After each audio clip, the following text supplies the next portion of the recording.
Students welcome to CBSE जो 99 students, मैं आपको ज्योग्राफी का सेकंड पार्ट पढ़ा रहा था, फिजिकल फीचर्स ऑफ इंडिया। उसमें 2 वीडियो मैं ऑलरेडी बना चुका हूं। अगर आप लोग नहीं देखे होंगे तो जाकर के हमारा डिस्क्रिप्शन बॉक्स में जाके देख लीजिएगा। आज मैं उसी चैप्टर का थर्ड पार्ट का वीडियो बनाने जा रहा हूं और आज हम लोग स्टार्ट करेंगे नॉर्दर्न प्लेन से, उत्तरी समतल भूमि से। आपने देखा था कि भारत को फिजिकली 6 कैटेगरीज में बांटा गया है, जिसमें से पहला में था आपका द हिमालयन माउंटेन, जिसके बारे में हम लोग पढ़ चुके हैं। अब दूसरा था आपका नॉर्दर्न प्लेन्स, उत्तरी समतल भूमि। तो मैं इसके बारे में बता दूं स्टूडेंट्स, इसकी भी जो लंबाई है वो हिमालय माउंटेन का जिस प्रकार से 2400 किलोमीटर है, उतना ही इसका भी लंबाई है। नॉर्दर्न प्लेन्स का भी जो लंबाई है वो 2400 किलोमीटर है, लेकिन चौड़ाई थोड़ा सा डिफरेंट, उससे अलग है। क्योंकि हिमालय के बारे में आप पढ़े थे कि 150 किलोमीटर से लेकर के 400 किलोमीटर के बीच में उसका जो है सो चौड़ाई वैरी करता है। लेकिन इसका जो है ना, हिमालय माउंटेन के बारे में आप पढ़े थे 150 किलोमीटर से था। कितना से था देखिए, हिमालय माउंटेन की आप चौड़ाई पढ़े थे यहाँ पे स्टूडेंट्स, ध्यान से देखिएगा कितना था, 150 किलोमीटर से था, है ना। 150 किलोमीटर से 400 किलोमीटर, 150 किलोमीटर से 400 किलोमीटर चौड़ाई वैरी करता था, लेकिन डिस्टेंस इसका भी 2400 किलोमीटर ही था। उसी प्रकार से नॉर्दर्न प्लेन्स का भी डिस्टेंस 2400 किलोमीटर ही है, लेकिन उसका चौड़ाई जो है वो आपका 250 किलोमीटर से लेकर के, है ना, लंबाई सेम है लेकिन चौड़ाई जो है वो आपका 240 किलोमीटर से लेकर के 320 किलोमीटर के बीच में है। चौड़ाई कितना है स्टूडेंट्स, 240 किलोमीटर से लेकर के 320 किलोमीटर के बीच में है। जबकि वहां पे आपका चौड़ाई जो है सो आपका 150 से लेकर के 400 किलोमीटर था, किसमें, हिमालय पर्वत का। लेकिन यहाँ पे 240 किलोमीटर से लेकर के 320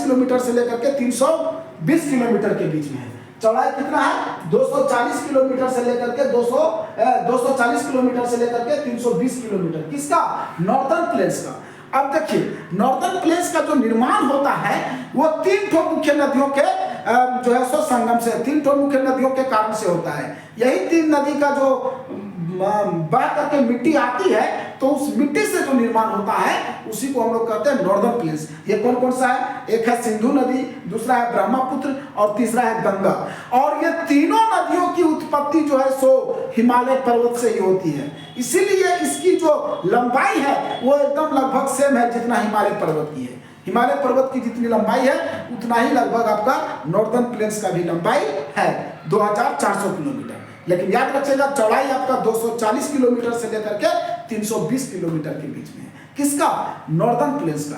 अब जिस प्रकार से हिमालय पर्वत को आप देखें कि 3 श्रेणी में बांटा गया है, उसी प्रकार से नॉर्दर्न प्लेन्स को भी 3 कैटेगरी में बांटा गया है, 3 पार्ट में बांटा गया है। एक आपका वेस्टर्न पार्ट्स, दूसरा नॉर्दर्न पार्ट्स और तीसरा ईस्टर्न पार्ट्स, है ना। ईस्टर्न पार्ट्स में आपका असम आ जाता है, वेस्टर्न पार्ट्स में आपका आ जाता है पंजाब, और नॉर्दर्न पार्ट्स में आपका हरियाणा, यूपी, बिहार, झारखंड के कुछ पार्ट्स और फिर आपका वेस्ट बंगाल के भी कुछ पार्ट्स आ जाते हैं। तो ये सब चीज को हम लोग एकदम एक एक करके डीप में पढ़ेंगे। आप लोग चलिए स्टार्ट करते हैं। आप लोग देखिए ध्यान से, क्या कहता है, नॉर्दर्न प्लेन्स का निर्माण जो है सो 3 मुख्य नदियों के इंटरप्ले से हुआ है, मतलब 3 नदियों के मिश्रण से हुआ है। कौन कौन सा नदी, यही 3 नदियों के मिश्रण से हुआ है। कौन कौन, आपका एक है इंडस, जिसको हम लोग सिंधु नदी कहते हैं, गंगा और ब्रह्मपुत्र। इंडस, गंगा और ब्रह्मपुत्र से जो है सो ये तीनों नदियों से ही जो है सो ये नॉर्दर्न प्लेन्स का निर्माण हुआ है। याद रहेगा स्टूडेंट्स, नॉर्दर्न प्लेन्स का फॉर्मेशन कैसे हुआ है, गंगा ब्रह्मपुत्र और सिंधु नदी के इंटरप्ले से। With the interplay of Ganga, Brahmaputra and Sindhu, northern plains have been formed. Northern plains का निर्माण हुआ है गंगा, इंडस और सिंधु, गंगा, इंडस और ब्रह्मपुत्र, गंगा, इंडस एंड ब्रह्मपुत्र के इंटरप्ले से जो है सो आपका निर्माण हुआ है नॉर्दर्न प्लेन्स का। ये 3 मुख्य नदियां हैं, ये तीनों मुख्य नदियां हैं, फिर इसकी सहायक नदियां भी हैं। और ये तीनों नदी को जो है सो पेरेनियल रिवर्स कहा जाता है। याद रखिएगा, ये तीनों जो है वो पेरेनियल रिवर्स है, क्योंकि इसकी उत्पत्ति आपका हिमालय की पर्वत से होती है। और हिमालय पर्वत से जो भी नदियों की उत्पत्ति होती है उसको पेरेनियल रिवर्स कहा जाता है। रिवर्स 2 प्रकार के होते हैं, एक पेरेनियस और दूसरा सीजनल। प्लेट्यू वाला जितना भी रीजन है, पेनिनसुलर रिवर जितने भी होते हैं, प्लेट्यू नहीं, पेनिनसुलर रिवर्स, प्रायद्वीपीय नदियां जितनी भी होती है वो सब सीजनल रिवर्स होता है। अब सीजनल उसको क्यों कहते हैं? क्योंकि सीजन में उसमें पानी रहता है और फिर गर्मी में जो है सो पानी सूख जाता है। लेकिन जो हिमालयन रिवर जितने भी हैं उसमें कभी भी पानी नहीं सूखता है। पेरेनियल इसीलिए उसको कहा जाता है क्योंकि सालों भर पानी उसमें बहते रहता है। पेरेनियल मतलब सदाबहार, हमेशा उसमें पानी बहते रहेगा, इसलिए उसको कहा जाता है पेरेनियल रिवर्स। लेकिन आपका पेनिनसुलर रिवर्स जितना है वो सबको पेरेनियल रिवर्स नहीं कहा जाता है, उसको सीजनल रिवर्स कहा जाता है। वो हम अगले चैप्टर में पढ़ाएंगे, ड्रेनेज वाला चैप्टर जब पढ़ाएंगे, चैप्टर 3, उसमें सब कुछ उसके बारे में विस्तार में दिया हुआ है स्टूडेंट्स, वो सब मैं आप लोगों को बताऊंगा। आप लोग अभी इस पर ध्यान दीजिए। तो क्या कहता है, ये तीनों नदियों के इंटरप्ले से होता है नॉर्दर्न प्लेन्स का निर्माण। याद रहेगा, northern plains has been formed by the interplay of the 3 major river systems, namely Indus, Ganga and Brahmaputra. अब यहाँ देखिए रिवर सिस्टम, यहाँ रिवर सिस्टम का यूज क्यों किया है? क्योंकि ये मुख्य नदियां हैं। रिवर सिस्टम का मतलब होता है ये 3 तो मुख्य नदी का नाम दिया है, तो यही 3 मुख्य नदी नहीं, इसकी सहायक नदियां भी इसमें सम्मिलित है। ये 3 मुख्य नदी के साथ साथ इनकी सहायक नदियां भी सब मिल करके जो है सो नॉर्दर्न प्लेन्स का निर्माण करते हैं। अब रिवर सिस्टम का होता है, थोड़ा मैं बता देता हूं। तो कोई भी एक मुख्य जो रिवर होता है वो अपनी सहायक नदियों के साथ रिवर सिस्टम कहलाता है ना। A main river along with its tributaries, tributary मतलब उसकी सहायक नदियां जो है ना। A river along with its tributaries is known as river system. एक नदी अपनी सहायक नदियों के साथ नदी तंत्र कहलाती है। अपनी सहायक नदियों के साथ क्या कहलाती है? नदी तंत्र। तो आगे हम लोग बढ़ते हैं। तो अभी आप देखिए क्या कहता है कि ये तीनों नदियां अपने सहायक नदियों के साथ जो है सो नॉर्दर्न प्लेन्स का निर्माण करता है। याद रहेगा, the northern plains has been formed by the northern plains has been formed with the northern plains has been formed by the फिर से बता रहा हूं, the northern plains have been formed by the interplay of Ganga, Brahmaputra and Indus, Ganga, Brahmaputra and Indus river system along with their tributaries।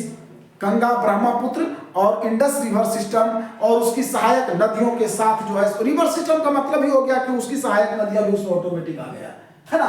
3 ठो major river system, 3 ठो मुख्य नदी तंत्र के जो है सो इंटरप्ले से इनका गठन हुआ है।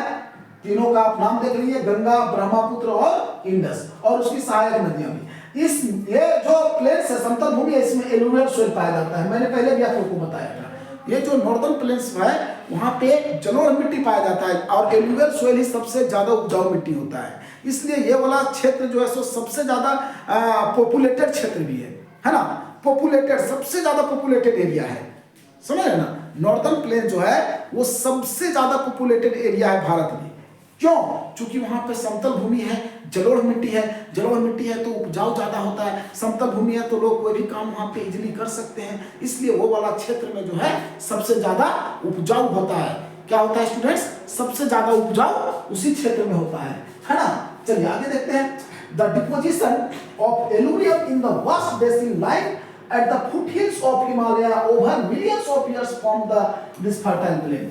अब ये फर्टाइल प्लेस कोनो एक दिन में थोड़ा हुआ है, हजारों साल लगा है। जो डिपोजिशन, जो मिट्टी, जैसे डिपोजिशन क्या होता है, जो एक होता है डिपोजिशन मतलब डिपोजिट होना, वहां जमा होना। जैसे हिमालय के पर्वत से जब नदियां बहती है तो अपने साथ जो है सो बहुत मिट्टी को बहा के लाती है।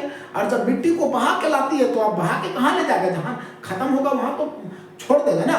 तो जहां जाकर के उसका बहना खत्म होता है तो वहां पे मिट्टी वहीं पे फिर जम जाता है। तो उसी मिट्टी से जो निर्माण हुआ उसको हम लोग नॉर्दर्न प्लेन्स कहते हैं, है ना। आगे देखिए क्या कहता है, ये फैला हुआ है 7 लाख स्क्वायर किलोमीटर में। कितना फैला हुआ है? नॉर्दर्न प्लेन्स का जो एरिया है वो 7 लाख स्क्वायर किलोमीटर है। कितना है? नॉर्दर्न प्लेन्स का जो टोटल एरिया है वो 7 लाख स्क्वायर किलोमीटर में फैला हुआ है। इसकी चौड़ाई, इसकी लंबाई जो है वो 2400 किलोमीटर है और चौड़ाई 240 से लेकर के 320 किलोमीटर के बीच में है। ये आप लोग याद रखिएगा। अगर नॉर्दर्न प्लेन्स का चौड़ाई पूछेगा तो 240 किलोमीटर से लेकर के 320 किलोमीटर के बीच में है। और अगर लंबाई पूछेगा तो 2400 किलोमीटर है। और टोटल एरिया पूछेगा तो 7 लाख स्क्वायर किलोमीटर में फैला हुआ है।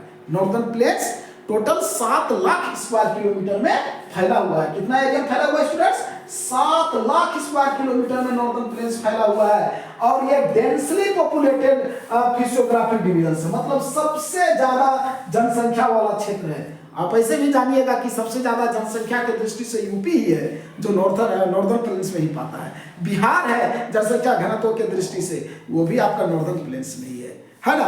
उसके बाद इधर कुछ पार्ट्स आपका झारखंड का भी नॉर्दर्न प्लेन्स में आता है, कुछ पार्ट्स आपका वेस्ट बंगाल का आ जाता है। बिहार और यूपी तो आता ही है, बिहार यूपी हरियाणा ये सब आपका आ ही जाता है। ये सब नॉर्दर्न प्लेन्स के नॉर्थ वाला पार्ट में आ जाता है। और वेस्ट वाला में आपका पंजाब आता है और ईस्ट वाला में आपका असम आ जाता है ना। चलिए देखिए क्या कहता है, तो यहाँ सबसे ज्यादा जनसंख्या है। With a rich soil cover combined with adequate water supply and favorable climate, it is agriculturally a productive parts of India। अब क्या कहता है, यहाँ पे सिर्फ समतल भूमि ही नहीं है, अब इधर इतना 3 को मेल में नदी इधर से बह रहा है तो भूमि के साथ साथ पानी भी तो उपलब्ध है। जब नदी जा रही है, नदी 3 को मेल नदी जितना है भारत का, ये हिमालय पर्वत से जो 3 वो मुख्य नदियां बहती है और उसकी सहायक नदियां सब जब नॉर्दर्न प्लेन्स में बह रहा है तो पानी भी पर्याप्त मात्रा में उपलब्ध है। जलवायु भी वहां पे अच्छा है, तो जब जलवायु अच्छा है, पानी है और मिट्टी उपजाऊ है तो फसल तो सबसे ज्यादा उसी क्षेत्र में होगा और जनसंख्या भी सबसे ज्यादा उसी क्षेत्र में है, क्योंकि भूमि समतल है, वो एकदम बढ़िया क्लाइमेट है। जनसंख्या कहाँ रहता है? जहाँ पे सब चीज का सुविधा हो, पानी उपलब्ध हो, जहाँ जलवायु अच्छी हो, जहाँ पे आपका समतल भूमि हो। अब ऊबड़ खाबड़ जमीन में कैसे रहेगा आदमी? वहां घर बनाना मुश्किल हो जाएगा, सब कुछ करना मुश्किल होगा। इसीलिए चूंकि यहाँ पे क्या कहता है, यहाँ जो आपका नॉर्दर्न प्लेन्स है वहां पे एकदम फेवरेबल क्लाइमेट है, बहुत अच्छा जलवायु है और पर्याप्त मात्रा में एडिक्वेट वाटर सप्लाई भी है, पानी का भी सप्लाई एकदम पर्याप्त मात्रा में है, बहुत अधिक मात्रा में है ना। और मिट्टी तो धनी है, मतलब एनुअल सोइल तो ऐसे होता ही है, उपजाऊ मिट्टी है ना। रिच सोइल तो है ही, एनुअल सोइल को रिच सोइल कहा ही जाता है।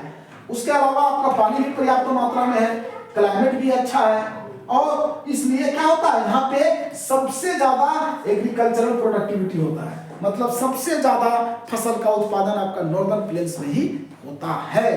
आगे बढ़िए, कहता है नॉर्दर्न प्लेन्स को हमने बताया था कि 3 सेक्शंस में बांटा गया है, इसको ब्रॉडली 3 सेक्शंस में बांटा गया है। एक मैंने आपको अभी बता ही दिया था, western part of northern planes, जिसको हम लोग पंजाब के नाम से जानते हैं। अब पंजाब को हमने पहले बताया था कि पंजाब को 2 वर्ड से लिया गया, पंज प्लस आप। दोआब भी हमने बताया था इसके पहले वीडियो में, दोआब भी 2 वर्ड से लिया गया, 2 प्लस आप। दोआब का मतलब होता है दो मतलब 2 और आप मतलब वाटर। यहाँ वाटर को जो है सो रिवर से इंडिकेट किया गया, वाटर का मतलब यहाँ पानी है, वाटर का मतलब यहाँ पे आपका नदी है ना। तो 2 नदियों के बीच का जो जगह होता है उसको हम लोग दोआब कहते हैं। 5 नदियों के मिलन से जो जगह बनता है, 5 नदियों के बीच का जो जगह होता है उसे हम लोग पंजाब कहते हैं। तो पंजाब में 5 नदी, आपका इंडस और उसकी 5 सहायक नदियों के जो है सो नदियों के जो है सो इंटरप्ले से जो है सो पंजाब का निर्माण हुआ है। Punjab has been formed with Punjab has been formed by the interplay of the Indus and its tributaries. Punjab का निर्माण जो हुआ है वो इंडस और उसकी सहायक नदियों से हुआ है ना। तो इसलिए उसको पंजाब कहते हैं। देखिए आप पंजाब देखेंगे, पंजाब आपका किधर है? Western part of the northern plain is referred to as Punjab. इसको पंजाब कहा जाता है, वेस्टर्न पार्ट को, है ना। नॉर्दर्न प्लेन्स का जो वेस्टर्न पार्ट्स है, वेस्टर्न पार्ट्स को हम लोग पंजाब कहते हैं, ईस्टर्न पार्ट्स वाला को हम लोग असम कहते हैं, और नॉर्दर्न प्लेन्स का जो नॉर्दर्न पार्ट्स है उसको हम लोग कहते हैं, उसको हम लोग उसको उसमें 5 आ जाता है। इधर देखिए वेस्ट वाला पंजाब आ गया, इसमें 5 ठो राज्य आ जाता है, एक राज्य नहीं आता है ना। उसमें आपका बताएंगे, देखिए इसमें हरियाणा है, दिल्ली है, यूपी है, बिहार है, कुछ पार्ट्स झारखंड और बंगाल का भी आ जाता है। ठीक है, चलिए आगे हम लोग बढ़ते हैं। तो यहाँ पहले देख लेते हैं, तो इस प्लेन्स का निर्माण जो होता है, कौन सा प्लेन्स? ये पंजाब वाला प्लेन्स का निर्माण जो हुआ है वो सिंधु और इसकी सहायक नदियों से हुआ है, सिंधु और उसकी सहायक नदियों से हुआ है। ये the larger part of this plain lies in Pakistan. अब पंजाब देखिए, पंजाब का जो ये जो प्लेन नॉर्दर्न समतल भूमि जो हमारा है, उत्तरी समतल भूमि का जो पश्चिमी क्षेत्र है, पश्चिमी वाला पार्ट जो है उसको हम लोग पंजाब कहते हैं। तो पंजाब आपको पता होगा कि आपका जो है सो पंजाब 2 भाग में बटा हुआ है, उधर पाकिस्तान में भी गया है और इधर आपका हिंदुस्तान में है। तो पंजाब में जो पंजाब वाला एरिया है उसका ज्यादातर भाग जो है नॉर्दर्न प्लेन्स का, पंजाब कुछ तो भारत में भी है लेकिन आपका पाकिस्तान में भी, पाकिस्तान में ही ज्यादा है। नॉर्दर्न प्लेन्स का जो पंजाब वाला एरिया है वो पाकिस्तान में है। The plain, the larger part of this plain, कौन सा प्लेन? ये आपका western part of northern plains, western parts of northern plains. Northern plains का जो वेस्टर्न पार्ट्स का जो ज्यादातर हिस्सा है वो पाकिस्तान में है। वेस्टर्न, नॉर्दर्न प्लेन्स का वेस्टर्न पार्ट का ज्यादातर हिस्सा जो है वो कहां पे है? तो वो पाकिस्तान में है। The Indus and its tributaries, the Indus and its tributaries, Jhelum है, चेनाब है, रावी है, बीज है और सतलज, ये पांचों इसकी सहायक नदियां हैं। किसका? इंडस का। इंडस ये मेन रिवर सिस्टम है, मुख्य नदी तंत्र है ना। इंडस हो गया, गंगा हो गया, ब्रह्मपुत्र हो गया, ये तीनों मुख्य नदी तंत्र है हिमालय पर्वत से निकलने वाला। इसके अलावा हम आपको पेनिनसुलर रिवर्स के बारे में भी बताएंगे, उस अगले चैप्टर में सब हम उसके बारे में बताएंगे। तो ये तीन मुख्य नदियां हैं और इसकी जो है सो सहायक नदियां भी होती है। जैसे आप देखें क्या, इंडस की सहायक नदी है झेलम, चेनाब, रावी, बीज और सतलज। झेलम, चेनाब, रावी, बीज और सतलज, याद रखिएगा। झेलम, चेनाब, रावी, बीज और सतलज। सतलज, बीज, रावी, झेलम और चेनाब, ये पांच वो सहायक नदियां हैं आपका इंडस का। इंडस का सहायक नदी याद रहेगा, एक बार मैं फिर से रिपीट कर देता हूं। ये इंडस की सहायक नदी पांच ठो है, झेलम, चेनाब, रावी, बीज और सतलज। सतलज, चेनाब, बीज, रावी और झेलम।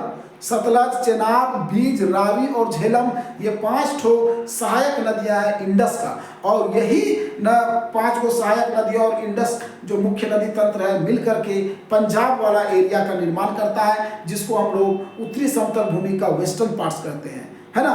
जो हम लोग का उत्तरी समतल भूमि का वेस्टर्न पार्ट्स, जिसमें आपका पंजाब आ जाता है और पंजाब का ज्यादातर जो हिस्सा है वो आपका पाकिस्तान में पड़ता है। और दूसरा जो एरिया है, this section of the plain is dominated by doab. अब इस सेक्शंस का जो समतल भूमि है वो किससे प्रभावित होता है? दोआब से। Dominated by Doab. दोआब मतलब हमने बताया दो नदियों के बीच वाला area.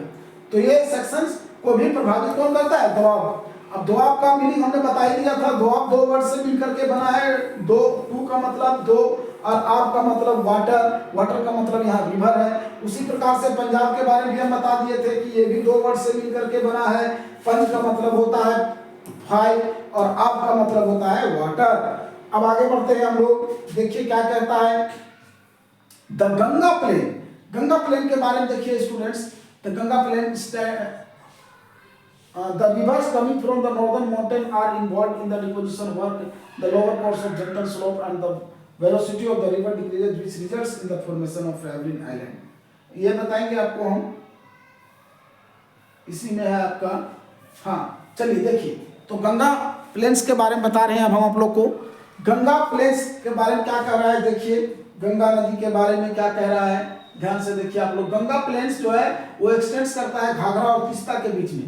Ganga plains extends between Ghagra and Tista river. It is spread over the North India in Haryana.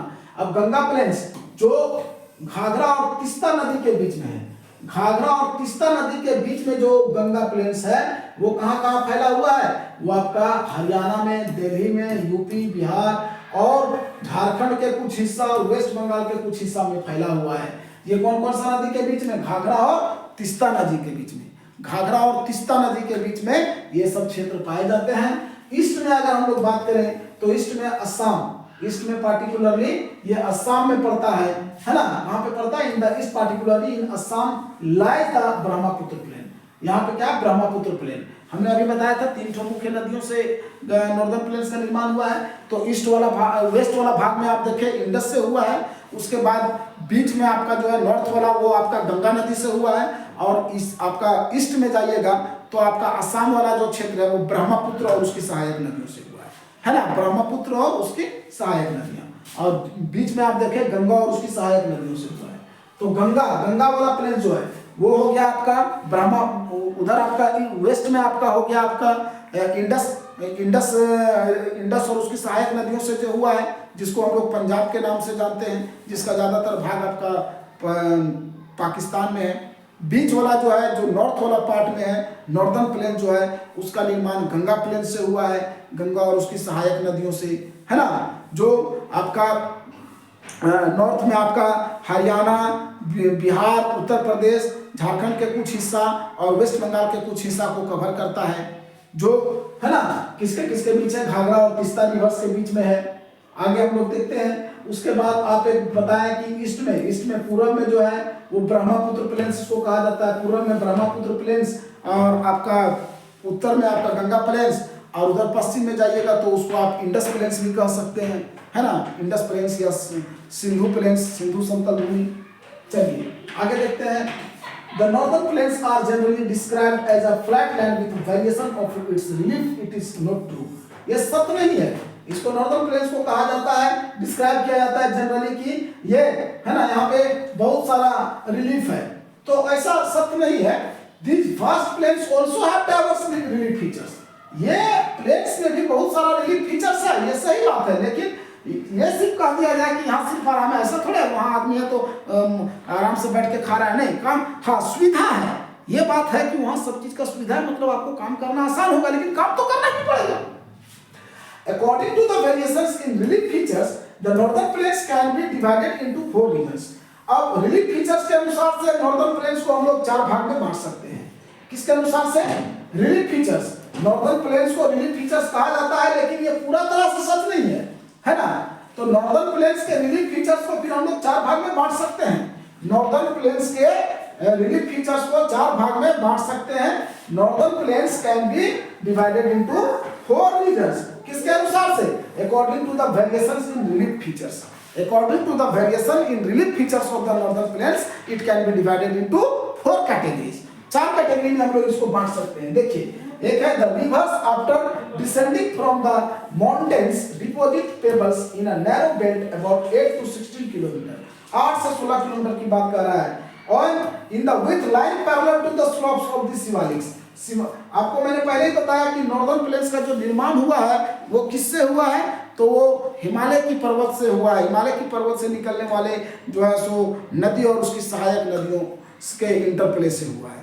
तो हिमालय की पर्वत से निकलने वाला 3 ठो नदी तो आपको मैंने बता ही दिया था, एक गंगा, ब्रह्मपुत्र और सिंधु, ये 3 मुख्य नदियां हिमालय से निकलने वाली।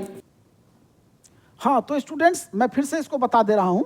नॉर्दर्न प्लेन्स के बारे में क्या है कि लोग नॉर्दर्न प्लेन्स के बारे में जनरली ये डिस्क्राइब करते हैं कि ये फ्लैट लैंड है और इसका कोई भी वेरिएशंस नहीं है, है ना, बिना वेरिएशंस का रिलीफ फीचर्स है इसका, विदाउट वेरिएशंस, है ना, इसका जो रिलीफ फीचर्स में कोई वेरिएशंस नहीं, लेकिन ये सही नहीं है। मतलब ये आपका रिलीफ फीचर्स तो है लेकिन वेरिएशंस भी है।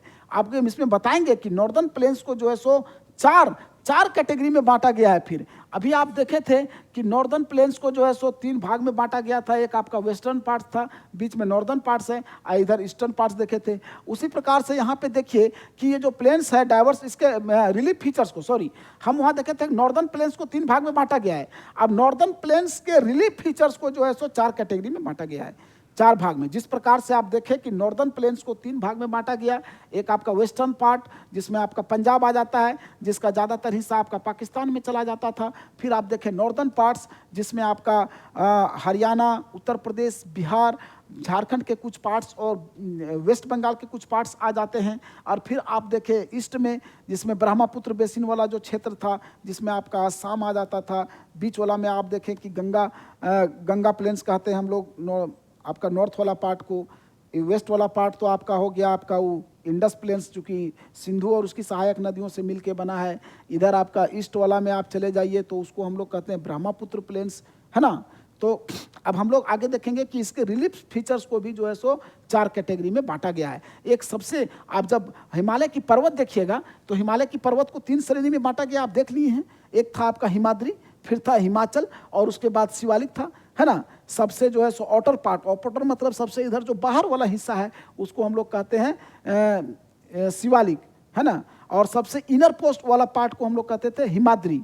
और उसके बाद हिमाद्री के जस्ट नीचे जो पार्ट था उसको कहते थे हिमाचल, और सबसे नीचे वाला को शिवालिक, ये आप देखे थे। अब शिवालिक के नीचे आइएगा तो शिवालिक के नीचे जब आइएगा तो उसके पार्ट्स को हम लोग कहते हैं भाभर। शिवालिक के जस्ट नीचे आइएगा तो भाभर, वो जो हम बता रहे हैं नॉर्दर्न प्लेन्स को, नॉर्दर्न प्लेन्स के रिलीफ फीचर्स को 4 कैटेगरी में जो बांटा गया है उसी को हम बता रहे हैं। तो ये जो 4 फीचर्स है नॉर्दर्न प्लेन्स का रिलीफ फीचर्स का, वो है सबसे ऊपर भाभर, फिर उसके जस्ट थोड़ा नीचे आइएगा तो है तेराई वाला क्षेत्र, और तेराई के नीचे आइएगा तो आएगा भांगर, और सबसे नीचे जो है वो है खादर। तो खादर वाला जो है वो आपका एकदम न्यू एल्यूवियल सोइल से बना हुआ जो क्षेत्र है उसको हम लोग खादर कहते हैं। खादर का मतलब ये होता है new alluvial soil, new alluvial soil मतलब जो नई वाली जलोढ़ मिट्टी से बना है। और वही खादर वाला ही जो एरिया है वो सबसे ज़्यादा उपजाऊ होता है, क्योंकि वो नया नया जलोढ़ मिट्टी से बना है, सबसे ज़्यादा उपजाऊ वही होता है। और उसके ऊपर वाला उससे थोड़ा कम होता है, और सबसे ऊपर वाला तो ये चारों के अपेक्षा में सबसे कम रहता है। कौन सा? भागर वाला है ना, भागर पहला सबसे कौन सा है? तो हम लोग एक एक करके सब पढ़ते हैं, स्टूडेंट्स ध्यान से देखिएगा। ये सबसे जो है ना, according to the variations in the relief features the northern plains can be divided into 4 regions. 4 को क्षेत्र में बांटा गया। हमने अभी बताया कि इसका रिलीफ फीचर्स के अनुसार से according to the variations in relief features, according to the variations in relief features northern plains have been divided into 4 regions। 4 को क्षेत्र में इसको बांटा गया है। एक है आपका है ना the rivers after descending from the mountains deposits, mountains के डिपोजिट्स के जस्ट थोड़ा सा नीचे आ पाइएगा तो उसको, उस बेल्ट को हम लोग कहते हैं भाभर। अभी मैंने बताया भाभर, भाभर ये जो है सो क्या कहता है, ये शिवालिक के जस्ट नीचे है। सबसे नीचे आप देखे थे शिवालिक, सबसे आउटर पार्ट मतलब सबसे नीचे है शिवालिक, है ना। तो शिवालिक के जस्ट नीचे सबसे पहले आप देखें क्या, सबसे पहले देखें सबसे जो इनर पार्ट था उसको हम लोग कहते हैं आपका ये आपका सबसे जो इनर मोस्ट हिमालयाज को ही हम लोग क्या कहते हैं, ग्रेट हिमालयाज, या उसी को हम लोग क्या कहते हैं, हिमाद्री कहते हैं। तो हिमाद्री के बाद आपका हिमाद्री के बाद हिमाचल था, और हिमाचल के बाद शिवालिक है, और शिवालिक के बाद फिर आपका आता है भाभर, और भाभर के बाद जब आप जाइएगा तो भाभर के बाद आपका आएगा तेराई वाला रीजन, और तेराई के फिर नीचे जाइएगा तो भांगर, और भांगर के नीचे जाइएगा तो खादर। ये 4 ठो कैटेगरीज में बांटा गया है नॉर्दर्न प्लेन्स को। किसके अनुसार से? उसका रिलीफ फीचर्स के वेरिएशन, रिलीफ फीचर में वेरिएशंस के अनुसार से। According to the variations in relief features northern plains has been divided into 4 regions. एक आपका हो गया भाभर, दूसरा हो गया तेराई, तीसरा हो गया भांगर, और चौथा हो गया खादर। अब हम ये सब के बारे में बता रहे हैं। खादर वाला रीजन हम बताएं ओल्ड एल्यूवियल सोइल से मिलकर के बना है। वहीं आप अगर भांगर वाला रीजन का बात कीजिएगा तो भांगर वाला रीजन, सॉरी, खादर वाला रीजन आपका जो है सो न्यू एल्यूवियल सोइल से बना है, और भांगर वाला रीजन जो है वो ओल्ड एल्यूवियल सोइल से बना है। उसी प्रकार से सबके बारे में हम बता रहे हैं।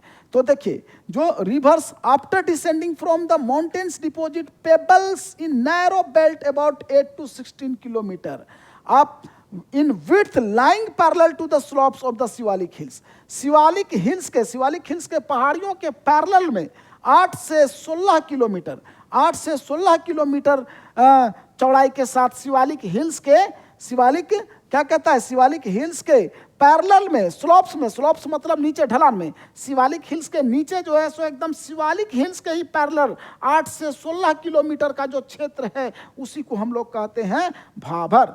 क्या कहते हैं? भाभर। भाभर याद रखिएगा स्टूडेंट्स। भाभर कौन सा क्षेत्र है? शिवालिक हिल्स के नीचे जो है, शिवालिक हिल्स के स्लोप में, ढलान में, शिवालिक हिल्स के स्लोप्स में जस्ट नीचे ढलान में शिवालिक हिल्स के 8 से 16 किलोमीटर के चौड़ाई में जो क्षेत्र पड़ता है उसी को हम लोग कहते हैं भाभर, है ना। Bhabar lying along with the parallel of the Shivalik hills with the width of 8 to 16 kilometre. उसके बाद कहता है साउथ ऑफ दिस बेल्ट, इस बेल्ट के साउथ में आप जाइएगा तो the streams and rivers reemerge and create wet swampy and marshy region known as Terai. South में आप जाइएगा तो फिर से जो है सो नदी की धाराएं जो है सो बनती है, और फिर से जो है सो एक क्षेत्र का निर्माण किया जाता है, मार्सी रीजन का निर्माण किया जाता है, और ये रीजन स्वैम्पी भी होता है, वेट भी होता है, मतलब एकदम नमी वाला रीजन होता है, गीला वाला रीजन होता है ना। इस रीजन को हम लोग कहते हैं तेराई। क्या कहते हैं? Terai. This was a thick forested region full of wildlife. अब तेराई वाला जो रीजन है वहाँ पे घना जंगल पाया जाता है। तेराई क्षेत्र में घना जंगल पाया जाता है, और ये जो क्षेत्र है वो पूरा जो है सो वाइल्ड लाइफ से भरा पड़ा है। तेराई वाला क्षेत्र में घना जंगल पाया जाता है, और तेराई वाला जो रीजन है पूरी तरह से जो है सो वाइल्ड लाइफ से भरी पड़ी है। और the forests have been cleared to create agricultural land and settle migrants from Pakistan after partition. Partition के बाद कह रहा है जब भारत और पाकिस्तान का बंटवारा हो गया तब वहाँ पे जंगल को जो है सो कटाई करके वहाँ पे लोग बसने के लिए जंगल की कटाई करने लगे, खेती करने के लिए जंगल की कटाई करने लगे हैं। अब लोकेट करने कह रहा है Dudhwa national park in this region. Dudhwa national park को इस क्षेत्र में आप लोकेट करना है आपको। आगे देखिए क्या कहता है, the largest part of the northern plains is formed of older alluvium soil. Northern plains का सबसे ज़्यादा हिस्सा ये आप देखें, अगर सबसे largest part of northern plains has been formed by the old alluvium soil, और उसको हम लोग कहते हैं भांगर। सबसे बड़ा जो हिस्सा है नॉर्दर्न प्लेन्स का, उसका निर्माण आपका ओल्डर एलुवियम सोइल से हुआ है। ओल्डर एलुवियम मतलब ओल्ड एलुवियल सोइल से, ओल्डर एलुवियम मतलब ओल्ड एलुवियल सोइल से हुआ है। It lies above the foothills of the rivers and present a terrace like feature. This part is known as bhangar. इस पार्ट को हम लोग क्या कहते हैं, भांगर कहते हैं, है ना। ये भी ट्रेस फीचर्स है, ये भी, इसका भी फीचर्स कैसा है, ट्रेस। ट्रेस मतलब समझ रहे हैं, सीढ़ी नुमा, सीढ़ी नुमा, है ना, चूंकि समतल नहीं सीढ़ी नुमा है। ट्रेस फीचर है से किसका, ये वाला ओल्डर एलुवियल सोइल से जो बना है ना, ओल्डर या ओल्ड एलुवियल सोइल से जिसका निर्माण हुआ है, जिसको हम लोग भांगर कहते हैं। इसकी विशेषता है कि ये जो है सो उबड़ खबड़ है, सॉरी सीढ़ी नुमा है। The soil in this region contains calcareous deposits locally known as kankar. और इस क्षेत्र में जो है वो कैलकोरस डिपॉजिट्स वाला जो है सो कैलकोरस डिपॉजिट पाया जाता है। कैलकोरस डिपॉजिट्स को हम लोग कंकड़ के नाम से जानते हैं, कंकड़ को ही कैलकेरस डिपॉजिट्स कहा जाता है। और इस क्षेत्र में जो है किसमें, ये भांगर वाला क्षेत्र में, भांगर वाला क्षेत्र में जो है सो इसका डिपॉजिट बहुत ज़्यादा पाया जाता है। मतलब कंकड़ जो है सो बहुत ज़्यादा आपको मिलेगा भांगर वाला क्षेत्र में। चलिए बढ़ते हैं हम लोग आगे स्टूडेंट्स। आगे देखिए क्या कहता है, उसके बाद न्यूअर या younger deposits of foot plains are called khadar. हमने बताया था अभी कि आपको 4 कैटेगरी में इसको बांटा गया है। तो सबसे नया वाला जो एरिया है ना, जो सबसे नया वाला है, जो सबसे नीचे है, जो जिसका निर्माण जो है सो नया वाला जो है सो एलुवियल सोइल से हुआ है, उसको हम लोग खादर कहते हैं। They are renewed almost every year. हर साल इसको जो है सो रिन्यू ये होता है, क्योंकि हर साल इसमें पानी बहते रहता है और इसलिए ये फर्टाइल है, सबसे ज़्यादा फर्टाइल है और सबसे आइडियल है, मतलब सबसे बढ़िया है इंटेंसिव एग्रीकल्चर के लिए, है ना। इंटेंसिव एग्रीकल्चर के लिए ये जो आपका खादर वाला क्षेत्र है, खादर वाला जो एरिया है, वो सबसे ज़्यादा उपयुक्त है स्टूडेंट्स। चलिए, तो ये अभी हम बता दिए आपको नॉर्दर्न प्लेन्स के बारे में। अब हम लोग बढ़ते हैं पेनिनसुलर प्लेट्यू के बारे में, प्रायद्वीपीय पठार। तो पेनिनसुलर प्लेट्यू देखिए क्या है। प्लेट्यू तो आप जान ही रहे हैं, ये टेबल लैंड होता है, ज़मीन से ऊंचा होता है लेकिन ऊपर समतल ही रहेगा। पहाड़ अलग हो गया, पहाड़ समतल नहीं रहेगा, है ना। पहाड़ जो है सो एकदम त्रिकोना टाइप के बनते जाएगा। ज़मीन से ऊपर पहाड़ भी होता है, प्लेट्यू भी होता है और प्लेट्यू भी होता है, लेकिन प्लेट्यू क्या है कि ऊपर समतल होता है, ज़मीन से ऊपर जरूर होता है लेकिन समतल होता है। चलिए, तो इसके बारे में भी हम लोग देखते हैं। The peninsular plateau is stable land composed of the old crystalline igneous and metamorphic rocks. Peninsular plateau जो है, जो प्रायद्वीपीय पठार है, उसमें इग्नियस और मेटामॉर्फिक रॉक्स के कंपोजिशन से और क्रिस्टलाइन और इग्नियस और मेटामॉर्फिक रॉक्स के कॉम्बिनेशन से बना है। किसके किसके कॉम्बिनेशन से, क्रिस्टलाइन, इग्नियस रॉक्स और metamorphic rocks. Crystalline, igneous rocks और मेटामॉर्फिक रॉक्स के कॉम्बिनेशन से आपका पेनिनसुलर प्लेट्यू का निर्माण हुआ है, याद रखिएगा। It was form due to the breaking and drifting of Gondwana land. अब गोंडवाना लैंड देखिए क्या है, आपको मैं बता दूं, जिस समय पहले, अभी आपका पास 7 को महादेश है, लेकिन एक समय था जिस समय एक ही ठो महादेश था, तो उसको पैंगिया के नाम से जाना जाता था। अब पैंगिया जो है सो बट करके 2 भाग में बटा था, तो उसी में से आपका एक था गोंडवाना लैंड। अब फिर ये दोनों जो है सो जब टूटे तो फिर इस 7 को भाग में बंट गए और अभी हम लोग के पास उस प्रकार से 7 को महादेश है। तो चलिए आगे हम लोग बढ़ते हैं। एंड दस making it a part of the oldest land mass. ये जो है सो ओल्डेस्ट लैंड मास का पार्ट है। क्या, पेनिनसुलर प्लेट्यू। पेनिनसुलर प्लेट्यू जो है वो गोंडवाना लैंड के ब्रेकिंग होने से, उसका ड्रिफ्टिंग होने से इसका निर्माण हुआ है। मतलब पेनिनसुलर प्लेट्यू का निर्माण गोंडवाना लैंड से ही हुआ है। जब गोंडवाना लैंड टूटता है, फटता है ना, तब जो है सो जा करके आपका पेनिनसुलर प्लेट्यू का निर्माण हुआ है। और इसमें क्या क्या चीज़ का कंपोजिशन है? क्रिस्टलाइन, इग्नियस रॉक्स और metamorphic rocks. The plateau has broad and shallow valleys and rounded hills. Plateau में क्या होता है? एकदम ब्रॉड और सैलो वैलीज होता है और राउंडेड हिल्स भी होता है। प्लेट्यू में आप देखिएगा तो वहाँ पे एकदम ब्रॉड और सैलो वैलीज मिलेगा, राउंडेड हिल्स मिलेगा। इसके अलावा this plateau consist of two broad divisions, namely central highlands और दूसरा डिक्कन प्लेट्यू। अब पेनिनसुलर प्लेट्यू की बात हम लोग करेंगे तो इसको दो ठो डिविजन्स में बांटा गया है। उसके बाद फिर आप देखेंगे कि ये सेंट्रल हाईलैंड्स को फिर दो डिवीजन में बांटा गया है। पहले आपका peninsular plateau has been divided into two divisions, one is central highlands and second is Deccan plateau. एक हो गया दक्कन का पठार और दूसरा हो गया सेंट्रल हाईलैंड्स। सेंट्रल हाईलैंड्स और डिक्कन प्लेट्यू में दो जो है सो डिविजन्स में बांटा गया है। ये किसको? पेनिनसुलर प्लेट्यू को। आगे देखिए क्या कहता है, the part of the peninsular plateau lying to the north the Narmada river covering a major area of the Malwa plateau is known as the central highlands. अब मालवा प्लेट्यू, देखिए सेंट्रल हाईलैंड्स के बारे में बता रहा है कि जो क्षेत्र, जो the part of the peninsular plateau lying to the north of the Narmada river, Narmada river के नॉर्थ में जो क्षेत्र पाया जा रहा है, प्लेट्यू वाला पेनिनसुलर प्लेट्यू का वो क्षेत्र जो नर्मदा रिवर के नॉर्थ में पाया जा रहा है और एक बहुत बड़ी एरिया को कवर कर रहा है मालवा प्लेट्यू का। किसका?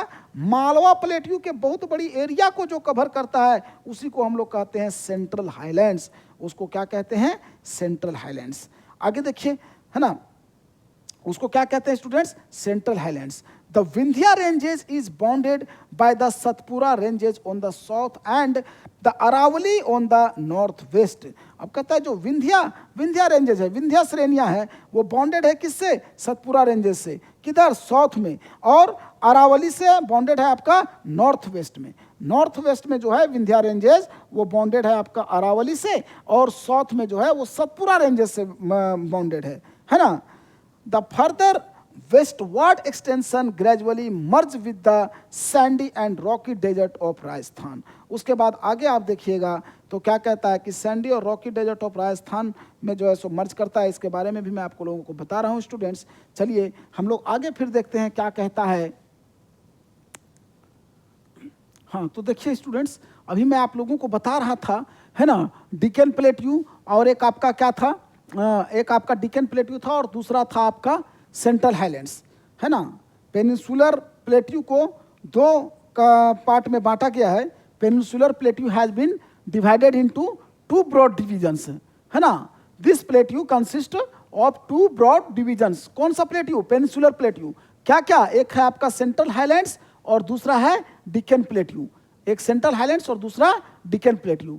अब देखिए कहता है the part of the peninsular plateau lying to the north of the Narmada river covering a major area of the Malwa plateau, है ना। मालवा प्लेट्यू का एरिया को कवर करता है। कौन सा? देखिए जो पार्ट नर्मदा, ये देखिए the part of the peninsular plateau, प्रायद्वीपीय, है ना, पेनिनसुलर प्लेट्यू का जो पार्ट नर्मदा के नर्मदा रिवर के नॉर्थ में जो है, जो हिस्सा पेनिनसुलर प्लेट्यू का नर्मदा रिवर के नॉर्थ में है, जो मालवा प्लेट्यू के ज़्यादातर हिस्सा को जो है सो कवर करता है, मालवा प्लेट्यू के ज़्यादातर हिस्सा को कवर करता है, उसको हम लोग सेंट्रल हाईलैंड्स कहते हैं। सेंट्रल हाईलैंड्स क्या है? अभी आपने देखा कि इसमें दो ठो डिविजन्स आपने देखा, पेनिनसुलर प्लेट्यू का दो ठो डिविजन्स, एक देखे आप सेंट्रल हाईलैंड्स और दूसरा देखे डिक्कन प्लेट्यू। तो अब सेंट्रल हाईलैंड्स के बारे में बता रहा है कि पेनिनसुलर प्लेट्यू का वह भाग, the part of the peninsular plateau lying to the north of Narmada river, जो नर्मदा रिवर के नॉर्थ में है।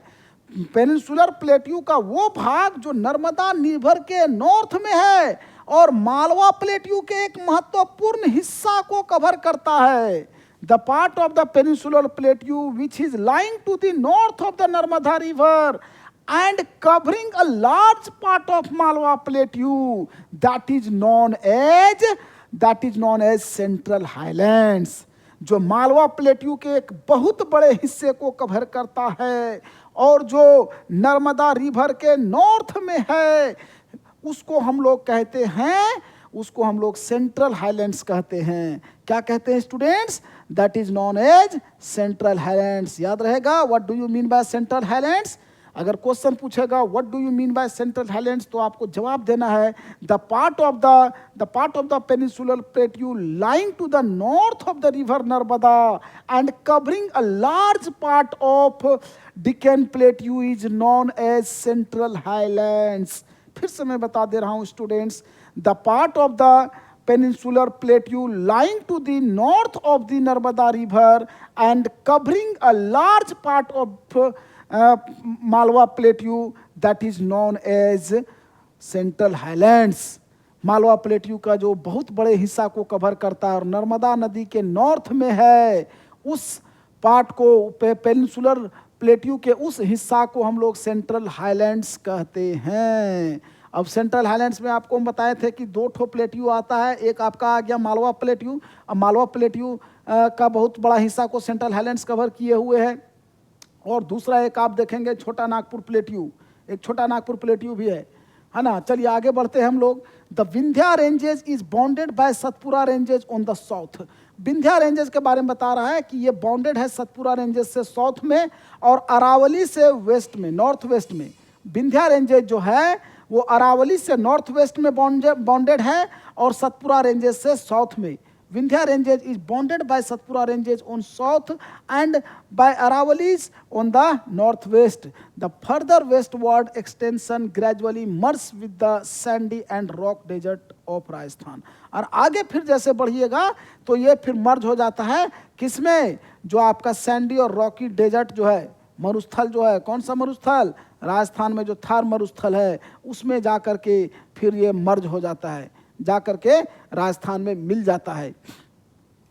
आगे कहता है the flow of the rivers draining this region namely Chambal, Sind, Betwa and Ken is from south west to north waste.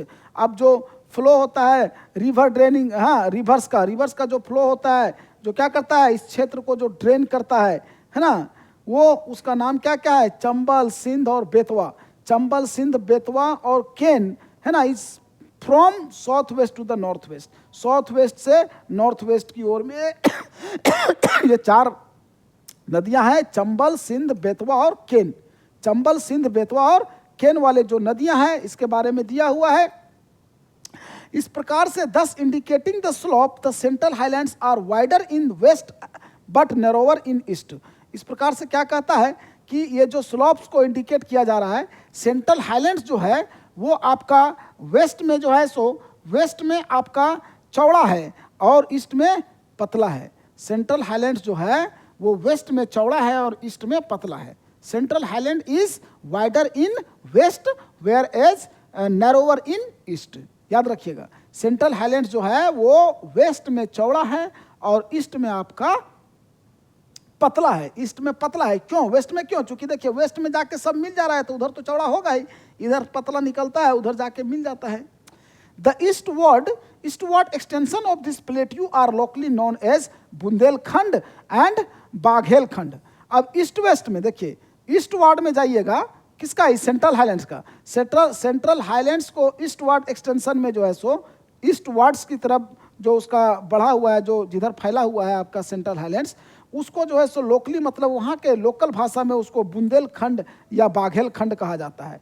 Central highlands को east words की ओर वहाँ के लोकल भाषा में उसको बुंदेलखंड या फिर बाघेलखंड कहा जाता है। Central highland is locally known as Bundelkhand and Baghelkhand in east words.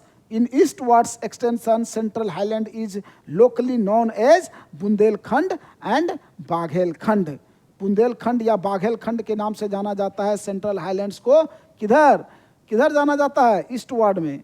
Eastward में इसको, उसके बाद आगे छोटा Nagpur plateau marks the further eastwards extension drained by the Damodar river.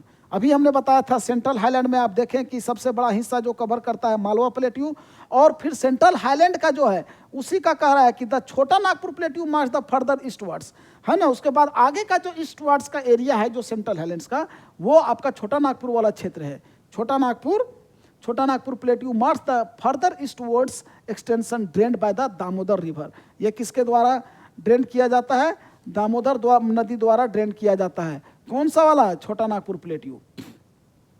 आगे देखिए, अब डिकन प्लेट्यू के बारे में हम लोग बात करते हैं। अभी हम लोग देखें आपका किसका? Central highlands. सेंट्रल हाईलैंड्स को दो पार्ट आप देख लिए। एक आपका सेंट्रल हाईलैंड्स में आप एक देखें मालवा प्लेट्यू, और दूसरा देखें आप छोटा नागपुर प्लेट्यू। मालवा प्लेट्यू जो है सो सेंट्रल हाईलैंड्स जो है उसका ज़्यादा पार्ट जो है सो मालवा प्लेट्यू से घिरा हुआ है ना, मालवा प्लेट्यू को कवर किए हुए हैं।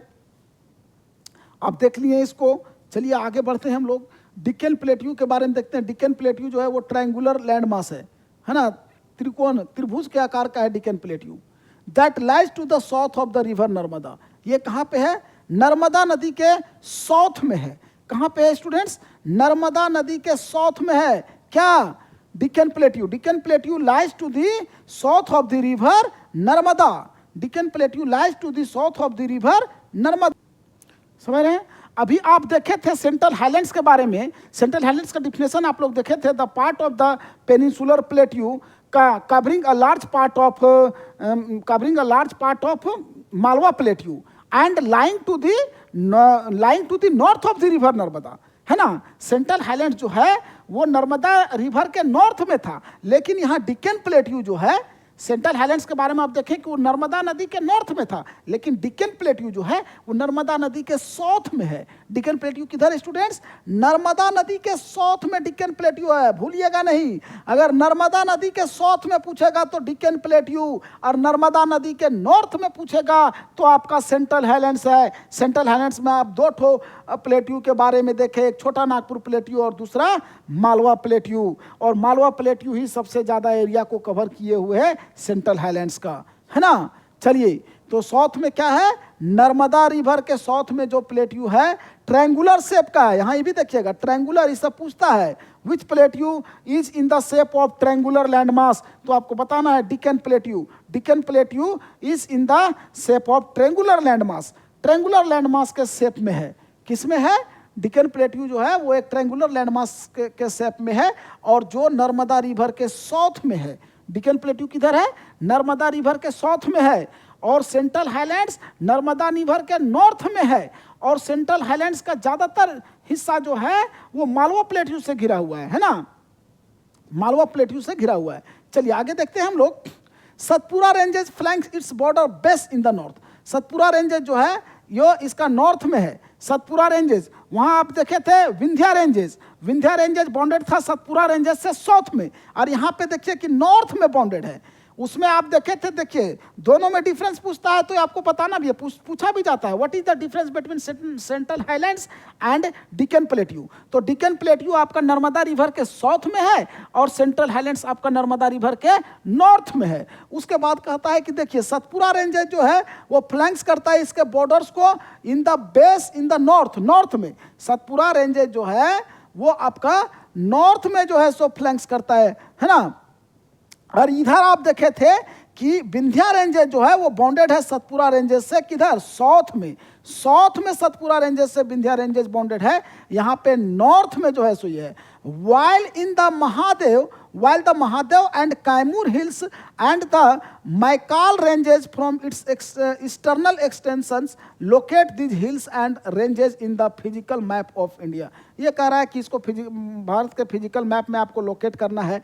महादेव, कैमूर, है ना, और मैकाल। महादेव, कैमूर, मैकाल, ये मैकाल रेंज जो है वो ईस्टर्न एक्सटेंशंस की ओर जो है सो ये सब है। चलिए आगे देखते हैं, और इसको भारत के मैप में जो है सो लोकेट करने के लिए कह रहा है। The Deccan plateau is higher in the waste.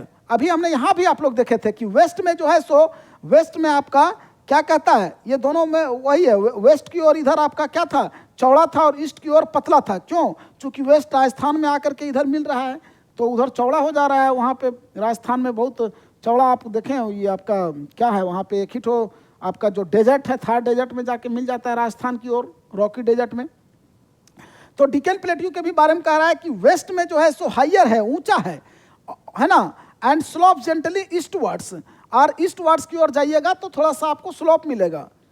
Waste में आपका डिकन प्लेट्यू हायर है ना। Western Deccan plateau is higher than the eastern Deccan plateau.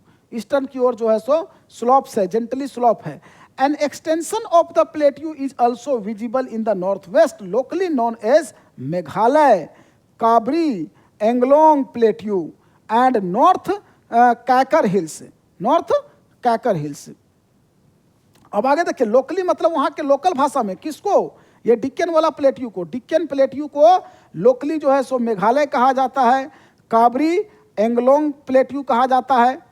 कहाँ का, वहाँ का लोकल भाषा में, लोकल भाषा में इसको मेघालय, किसको याद रखिएगा, डिक्कन प्लेट्यू को, डिक्कन प्लेट्यू को लोकली क्या क्या कहा जाता है। जैसे वहाँ पे आप देखे थे बुंदेलखंड या बाघेलखंड, बुंदेलखंड या बाघेलखंड देखे थे उसमें, इसी प्रकार से यहाँ पे देखिए मेघालय या कार्बी एंगलोंग प्लेट्यू या फिर नॉर्थ कैकर हिल्स कहा जाता है। It is separated by a fault from the छोटा नागपुर प्लेट्यू, ये आपका छोटा नागपुर प्लेट्यू से सेपरेट होता है।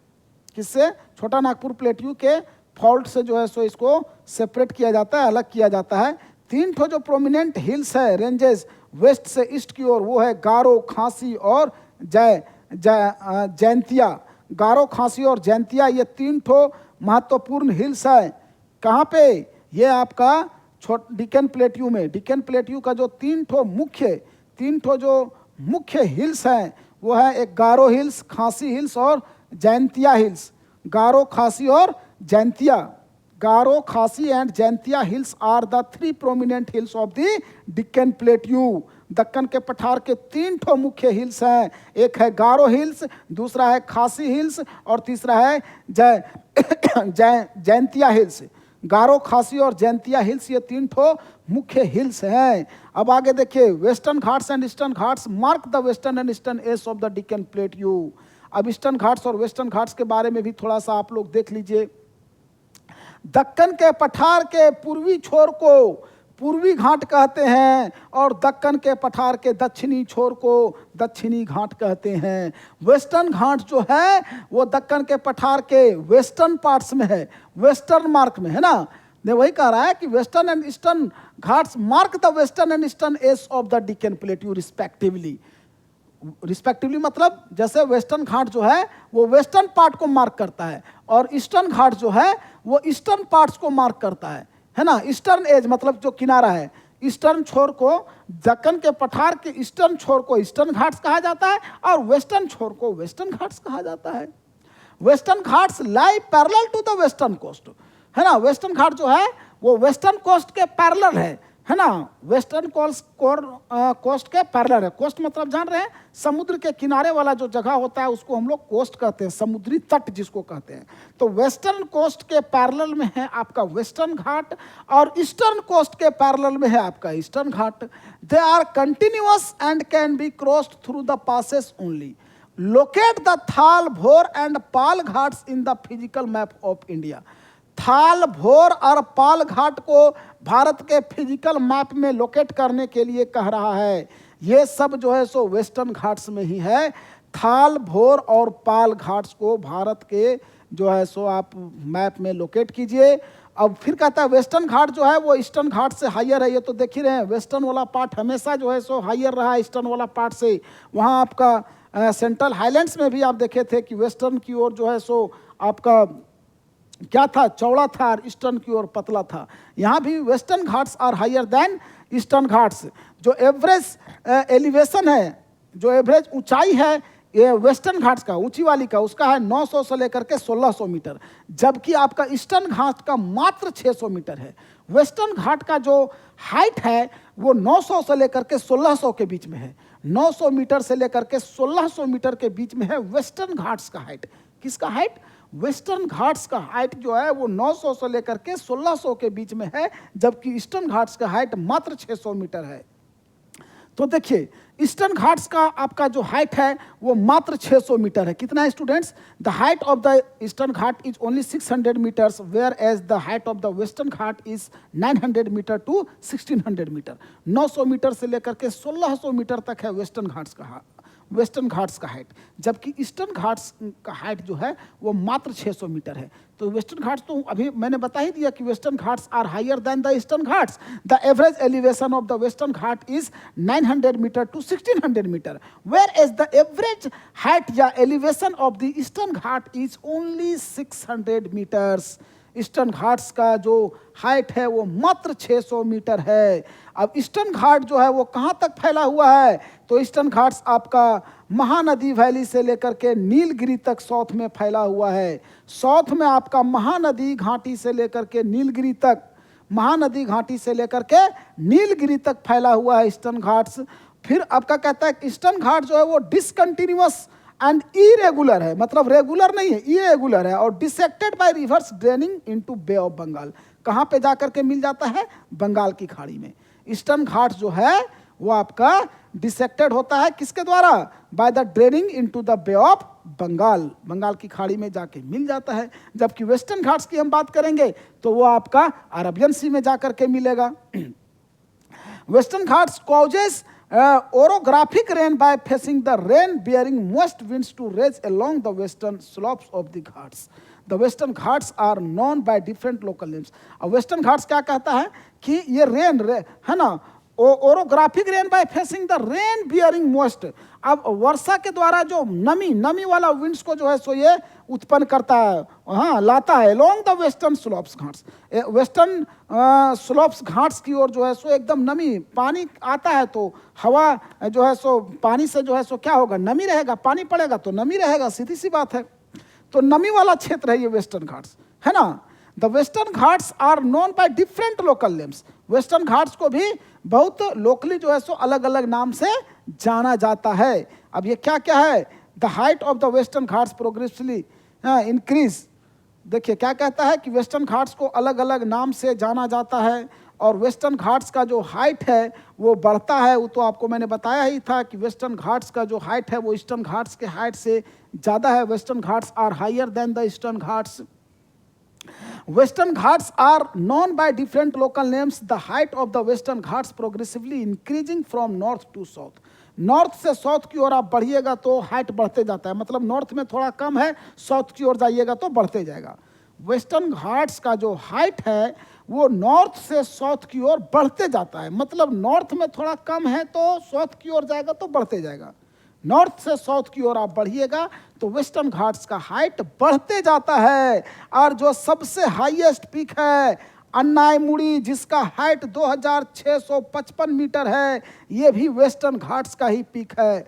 Anaimudi which is the highest peak of the western Ghats, यही जो है सो वेस्टर्न घाट्स का सबसे ऊंची चोटी अन्नाईमुड़ी एंड द डोबा बेटा 2637 मीटर्स सबसे, ये दूसरा ऊंची चोटी है डोबा बेटा 2637 मीटर। सबसे ऊंची चोटी आपका अन्नाईमुड़ी। अगर सबसे ऊंची चोटी पूछा जाएगा तो आपका अन्नाईमुड़ी है जो आपका वेस्टर्न घाट्स में है, और दूसरा ऊंची चोटी भी आपका वेस्टर्न घाट्स में ही है। महेंद्रगिरी वो आपका ईस्टर्न घाट्स का सबसे ऊंची चोटी है।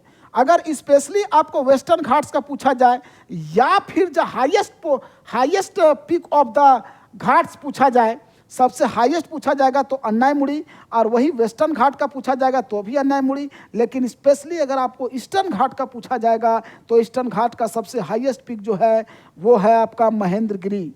Mahendragiri is the highest peak of Eastern Ghat, whereas Anaimudi is the highest peak of Western Ghats. याद रखिएगा स्टूडेंट्स, कंफ्यूज नहीं कीजिएगा। वेस्टर्न घाट का सबसे हाईएस्ट पीक जो है वो है आपका अन्नाईमुड़ी, जबकि ईस्टर्न घाट का सबसे हाईएस्ट पीक जो है वो है महेंद्रगिरी, है ना। तो ये भी एक डिफरेंस हो गया। The highest peak of the western Ghat is known as Anaimudi, whereas the highest peak of Eastern Ghat is known as Mahendragiri. Mahendragiri जो है वो ईस्टर्न घाट का सबसे हाईएस्ट पीक है, जबकि अन्नाईमुड़ी जो है वो वेस्टर्न घाट का सबसे हाईएस्ट पीक है। दोबा बेटा भी जो है सो आपका वेस्टर्न घाट्स का ही पीक है। इसका सबसे ज़्यादा ऊंचाई है 2695 मीटर, इसकी ऊंचाई है 2637 मीटर, और महेंद्रगिरी की ऊंचाई है 1501 मीटर। अब कहता है Shevaroy hills and the Javadi hills are located to the south west of the, है ना। सेवरोई और जवारी हिल्स कहाँ पे लोकेटेड है, साउथ वेस्ट में है ईस्टर्न घाट्स के।